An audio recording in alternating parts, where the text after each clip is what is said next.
So நம்ம இப்போ பார்க்க போகிறது 8th பாயிண்ட். நேற்று வந்து 7 பாயிண்ட்ஸ் முடிச்சிட்டோம். இப்போ பார்க்க போகிறது 8th பாயிண்ட். ஸோ இதில் நம்ம பார்த்தோம்னா ஃபஸ்ட்டு இது என்ன லெசன் அப்படின்னு பார்த்துக்கோங்க. பாலிட்டியில் லெசன் நம்பர் 1 கிளாஸ் 9 அரசாங்க அமைப்புகள் மற்றும் மக்களாட்சி. இதில் அரிஸ்டோக்ரஸி மொனார்ச்சி இதெல்லாம் பார்த்துட்டோம். ஸோ இதில் 8th பாயிண்ட் என்ன, இந்திய குடியரசு. ஓகேவா? இப்போது அரசியல் அமைப்பு சட்டம் ஏற்கப்பட்டது. இதில் ஆக்சுவலாக இந்த பேராகிராஃபில் இவ்வளோ தான் இருக்குது. இதுதான் இம்பார்ட்டன்ட். இது தெரிஞ்சு வச்சுட்டாலே போதும். ஸோ அந்த மாதிரி தான் எடுத்து எழுதியிருக்கு. அரசியல் அமைப்பு சட்டம் ஏற்கப்பட்டது 26th நவம்பர் 1949. அரசியலமைப்பு சட்டம் ஏற்கப்பட்டது 49.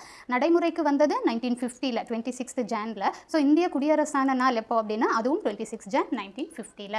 அடுத்தது பார்த்தோன்னா மக்களாட்சி. மக்களால் மக்களுக்காக மக்கள் நடத்தும் ஆட்சி, அதுதான் மக்களாட்சி. இது வந்து அமெரிக்கன் பிரசிடென்ட் அப்ரஹாம் லின்கான் இருக்காங்க இல்லையா? ஸோ அவங்க வந்து இங்கே தான் இதுதான் அவங்க வந்து சொன்னது.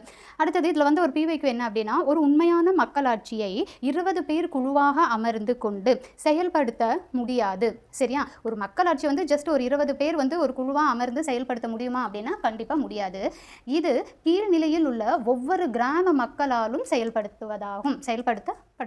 இது யார் சொல்லியிருக்காங்கன்னா மகாத்மா காந்தி. இது வந்து பிவைக்குள்ள வந்து ஒரு கொஸ்டின். ஓகே, அடுத்தது 10th கொஸ்டின், மக்களாட்சியின் பரிணாம வளர்ச்சி. ஓகே, மக்களாட்சி அப்படின்னா என்னன்னு பார்த்துட்டோம் 9th. இப்போ மக்களாட்சியின் பரிணாம வளர்ச்சி இது என்னன்னு பார்த்துடலாமா? 2500 ஆண்டுகளுக்கு முன்பு ஏதென்ஸ் உட்பட பண்டைய கிரேக்க நாட்டில் தோன்றியது தான் இது. இந்திய மௌரியர் காலம், அதாவது மௌரியர் காலம் அந்த டைமில் சாணக்கியர் இருக்கார் இல்லையா? இவர் யாருன்னா அர்த்த சாஸ்திரம் நூல் இருக்கு இல்லையா?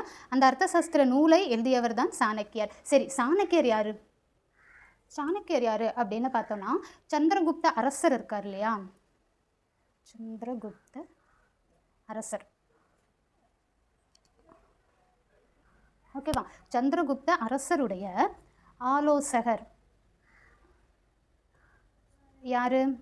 சாணக்கியர். இவர் எழுதின நூல் தான் அர்த்த சாஸ்திரம். இந்த நூலில் மக்களாட்சி முறை பற்றி தெளிவாக சொல்லப்பட்டிருக்கு. அர்த்த சாஸ்திரம் நூல் அப்படிங்கிறது இவ்வளோ பழமையான ஒரு நூல். அந்த நூலில் மக்களாட்சி முறை எப்படி அப்படிங்கிறத பற்றி ரொம்ப தெளிவாக சொல்லியிருக்காங்க.